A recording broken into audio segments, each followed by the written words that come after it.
Hello and welcome to the first edition of OTG's Fast Break, presented by OTGBasketball.com. I'm your host, Nick Fay. With me, as always, Harris Wichard. This is a little new podcast series we're going to do. It's going to be like a quick hitter, breaking news, trades, injuries, any big-time storylines. Quick 10-minute podcast breaking down everything. Obviously, today we're going to be talking about DeMarcus Cousins being traded to the Orleans Pelicans. So, Harris, before we start talking, how you doing today?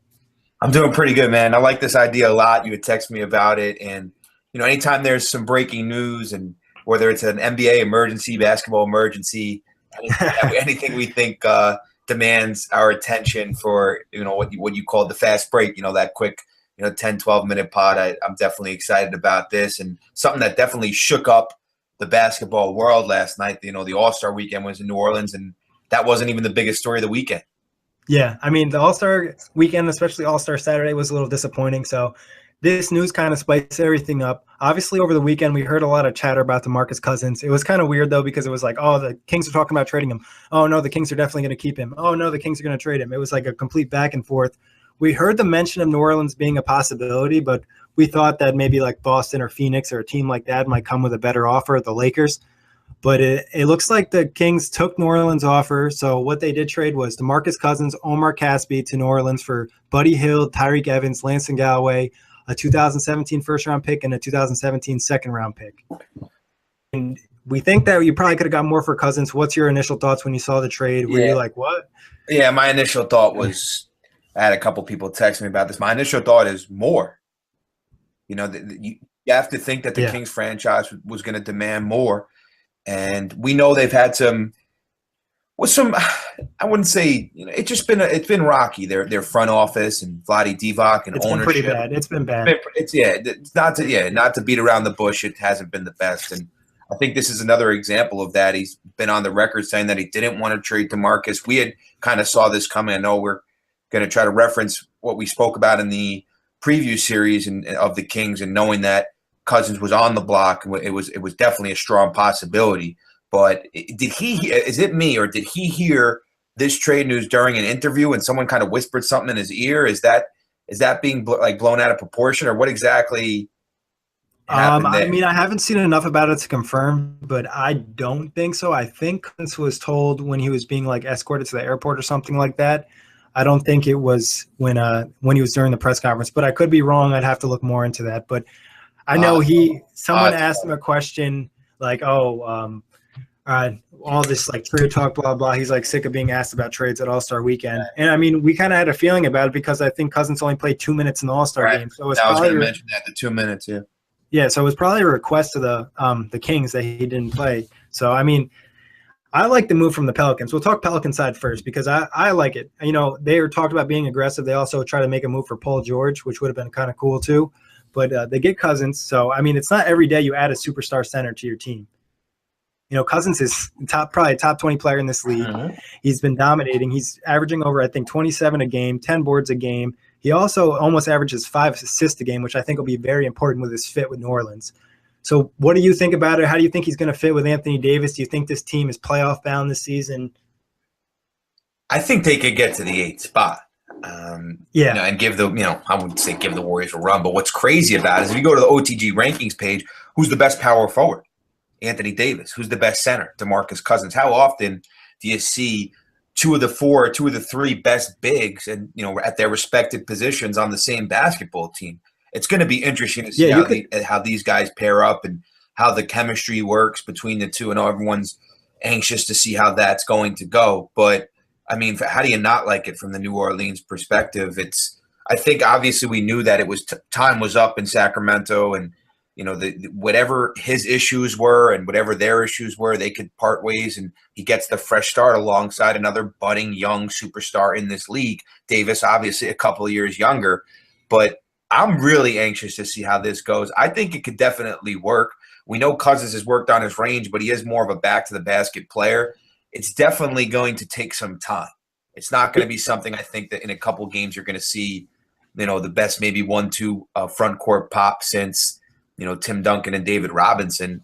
They were talking about this all day on ESPN. Is this the best front court potentially ever? It's definitely, going to, start some discussion here on the topic. Remember when Mark Jackson said that Stephen Curry and Clay were the best shooting backcourt? Everyone looked at him like you were crazy. I don't think anyone's going to look at you like you're crazy if you make the proclamation that these two have that kind of potential. They do. I mean, you definitely could argue that they're the two best big men in the NBA currently right now. And in how many situations does that happen where you have number one and number two on the same team? And, usually with the NBA going small, everyone will be like, oh, the fit could be an issue. But the one thing you have to like about both these players is they're highly skilled. Right. They both can handle the ball. They both can pass the ball. They both can shoot the ball, and they both can score. Both guys shoot over 30% from three. Obviously, those numbers can get picked up a little bit, especially for Anthony Davis, but it's fine for right now. And like I mentioned, Cousins averages around 5 assists a game. So that could be something that really benefits the Pelicans with the fit. I know people are worried about it. So I like it. I think, and also it's going to be really tough to stop. Like, how many teams in the league? I was talking with one of my friends. I was like, who really can match up with them defensively? Like, has two defensive bigs that can defend either of those guys. Most teams don't have one that can defend either of those guys. So defending them, two of them on a nightly basis is going to be close to impossible. Yeah, it really is. And, you look at this as, Cousins, as I think, was desperately seeking a new home, and to, like you said, to be alongside somebody that's going to, I think, make this a lot easier for him. I think when you go alongside a superstar, I think if he went to a situation like, I don't want to throw out like the Boston, as Isaiah, but I think being alongside Davis, again, makes this a little bit easier and takes a little bit more pressure off him. Because if he goes to a situation where he was the unanimous number one guy, some of that pressure might have been on him. I think Davis might be able to take some of that off. Yeah, and I mean, and someone to hold him accountable. Like, this is obviously the best player that DeMarcus Cousins ever played with, best player Anthony Davis has ever played with. And it's going to make them both play better. And they're both going to practice against each other every day too, which is going to help them get better as well. So I really like this move, and I like that the Pelicans were aggressive. They kind of know that it's kind of – people have been, talking smack about the Pelicans not giving Anthony Davis enough help, and they go out and get a superstar, and they were aggressive about it. Also, like I mentioned, they went try to make a move for Paul George too. So, I mean, they definitely were going to make a move regardless, and they really – I mean, they did give up Buddy Hield, a lottery pick from this year, top 5 pick, and they gave up their first-round pick this upcoming year. But it really wasn't that much, especially for a player of the caliber of Cousins. And, I don't think – speak about what this means for Drew Holiday. And we know he's had some good games this year, and he's played particularly well of late. But what is he going to have to do now? I mean, his job obviously gets a little bit easier, but is there added pressure on him? What are the responsibilities now of a Drew Holiday to try to take this team over the top? I mean, I think it's going to make it easier for everybody on the squad. Drew Holiday running a double pick and roll with Cousins and Davis up top. It's going to be really tough to defend. And like even just a normal pick and roll, they're going to have to try to help on Anthony Davis rolling to the rim. And then you have Cousins, who's, has a great mid-range game. He has an in-between game. He can handle the ball. And like I mentioned, he can pass. So they're going to be a really difficult team to defend. I like Drew Holiday. He's a free agent this year. I think that pretty much guarantees he's going to stay because that's pretty much their big three. And I think they have some nice potential. And I don't think they'll beat the Warriors in a 7-game series, but they'll definitely make it interesting. And and the Warriors probably don't want to face them just because it's going to tire them out a little bit. Yeah, I think it's something that everyone wants to see now. And the fact that can the Pelicans get to that 8 spot? Heard someone mention 7, but I don't think they'll be able to get that high. But talk about on the other end of it with the Kings now. We mentioned earlier that we don't think this was enough. You mentioned Buddy Hield. Tyreek Evans comes back home, and where he won the Rookie of the Year in 2010, and also Langston Galloway, and like you mentioned, the draft pick. But Vlade Divac, I think, maybe botched this trade, and he also talked about being able to get a better deal a couple days ago. And so there's obviously a lot of doubt and negativity swirling around Sacramento after this deal. Yeah, definitely. And I mean, Divac, his press conference was really interesting. A lot of stuff he said, like you mentioned, he had a better trade 2 days ago and it disappeared. I mean, I'm sure along the time they've had better trade offers, and I would assume ownership kind of pressured them, or something happened with Cousins maybe, or they were just kind of sick of it, and the relationship, they kind of understood the relationship wasn't going to go anywhere.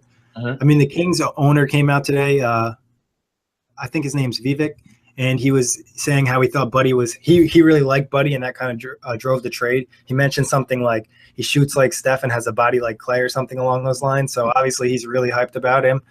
I don't know if he'll ever get to that level, but you think they probably could have maybe got another first-round pick. Yeah. I don't think two. I mean, they acted like Hield was the first-round pick, but I mean, I still think you could probably get more. Cousins is easily the best center. I think the leverage, they kind of hurt yourself the way they mess around with the situation so much. Like, I don't know. It's a home run. It's a home run for the Pelicans. It's a strikeout for the Kings, in my estimation. I mean, like, at least they got they'll get a decent draft pick, and Hield maybe could turn into an all-star player. Well, here's the other end of it. Even though Sacramento may have been able to get more value, is this one of those situations where they needed to move on desperately, and it's addition by subtraction, and it's the cancer that was in the locker room and all the trouble that Cousins had off the court, not really off the court, more so on the court, and his behavioral issues that have been well documented? Is this one of those scenarios where it could end up working out in the long run for the Kings? Well, I mean, for the Kings, they obviously never gave DeMarcus Cousins a really good team to compete, and they weren't going to do it anytime soon. So it made sense to go for the full rebuild, and they also had to make a decision coming up with a new collective bargaining agreement. I think they call it a DPE, where they'd be able to pay Cousins his super max contract. And they were kind of unsure. I guess that's what sources were saying, that they're unsure if they wanted to make that move because they would extend him this summer, I think. So they were kind of unsure if they wanted to go forward to Cousins. And, obviously with a championship not being anywhere close, it kind of makes sense not to extend him for that amount, because you're going to have this superstar player that's going to be upset because you're not really going to surround him with talent, because it's not like the Kings have a ton of assets to trade for new players. And it's not like they have any young guys that are really going to bring them to the next level. Well, I know it's your favorite time of the year, and I know you were excited about this blockbuster, big names on the move. I think as the week goes on, and I think Thursday the deadline now, yep. 24th Thursday, right? So it's possible that we could see even more, and sometimes one blockbuster name could open up a floodgate for more. Exactly. I mean, I saw a few NBA reporters and writers post earlier today on Twitter that they think it's going to be really active. Yeah, there could be a lot of movement. I mean, I've heard people saying now Denver might push them to make a move, because obviously New Orleans is trying to chase them and they really want to make the postseason. So obviously we still have the Chicago Bulls. We don't really know if they're going to just sell everyone. And then obviously the Kings might move a few more pieces too. We don't know what's going to happen. Hopefully we have to do like a million of these fast break podcasts, because I love the trades. Yeah. And we'll probably do, regardless, we might do some extra podcasts this week just for the trade line, because I expect it to be very busy. Very. And like you said, it could be a very active time. And from what I've experienced, just following some of these deadlines, is that this could be, the icebreaker was, I guess you could consider that Plumlee deal was kind of a minor deal now that you think about it. But sometimes there's that one that breaks the ice and opens up the floodgates. And I think this deal could be that. And there could be more superstars or stars on the move. And it sets a value for the market, especially with other centers on the market like Jahlil Okafor and Brook Lopez. I think now teams might be able to get a better deal on some of these guys, because the Kings obviously didn't get a ton for Cousins. So it could be a little bit easier for trades. I'm really excited, but that wraps it up for the first episode of OTG's Fast Break. We'll play the clip at the end where we talk about the trade scenarios earlier in the year. So enjoy, guys, and thanks for listening as always. Have a good night. Enjoy the deadline. And here's the clip from the Sacramento Kings preview. I'm going to go with, for some reason, I just feel like they trade Cousins and Gay, and they're just really bad. Feels that way. And I feel like I don't know. Something's telling me they're going to be worse. Sorry, Kings fans. Yeah, I'm going to – listen, I'm high on their talent. I think they could get off to a decent start, but all signs point to tank and trade. I think this is going to be tank and trade situation. And I like it. Tank and trade. Patent that. Tank and trade. I think this is going to be one of the worst teams in the league, just because I think Cousins is going to be moved. You kind of almost convinced me throughout this podcast that Cousins is going to be moved. McLemore is going to be moved. And this is going to be a rebuild situation. They might have to just blow this whole thing up